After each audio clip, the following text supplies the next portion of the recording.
In another edition of Small Town Canada Spotlight, we'll be learning about something very near and dear to my heart, the Backhouse Grist Mill in Norfolk County, Ontario.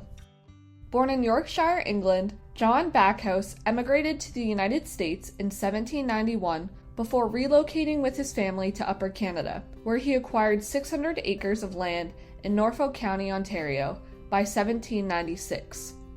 He quickly established himself as a pillar of the community, serving as a major in the 1st Norfolk Militia during the War of 1812 and as chairman of the Quarter Sessions, then the chief instrument of local government. Just 2 years after settling in Norfolk County, Backhouse constructed the water-powered Backhouse Grist Mill, grinding grain into flour and animal feed. It is among the rarest surviving examples of early grain milling in Upper Canada at a time when mills like it were emerging across small communities, laying the groundwork for what would become one of Canada's defining industries. Surviving over 200 years, it's a miracle that the original mill is still around to this day, particularly given the dangers of the War of 1812. American forces burned many mills along the shores of Lake Erie. Flour's high flammability and a mill's importance to its community made these structures easy targets. Yet, the Backhouse Grist Mill was one of the few that escaped without any damage. Of the 2 raids that threatened Norfolk County during the War of 1812, MacArthur's raid in November 1814 most endangered Backhouse Mill. While family history claims brush piles were set afire to fool raiders into thinking the mill was burning, the more likely reason for its survival was that MacArthur chose to retreat along Talbot Road, a route that was much further north from the mill's location. Having already laid waste to a number of grist and sawmills earlier in his raid, and faced with advancing British forces and the Norfolk Militia, historians of the War of 1812 believe MacArthur felt he had achieved his objective of preventing the area from being able to offer support to British troops, and therefore chose to retreat at this point in the campaign, sparing Backhouse Mill in the process.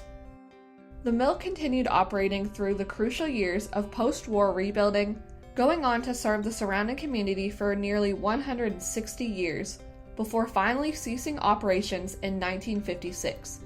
Today, it stands as a cornerstone of the region's heritage, and one of the oldest and rarest surviving examples in Canada of small-scale, water-powered milling in the 19th and early 20th centuries. After the Backhouse Grist Mill closed, the property was purchased by the Big Creek Conservation Authority. In 1998, it was designated a National Historic Site for its origins as a late 18th century mill, its remarkably intact milling machinery and equipment, and the distinctive 3-story rectangular form beneath a pitched roof, among other historical features. The Backhouse Historic Site is home to a rich collection of historic buildings, anchored by the monumental grist mill at its center.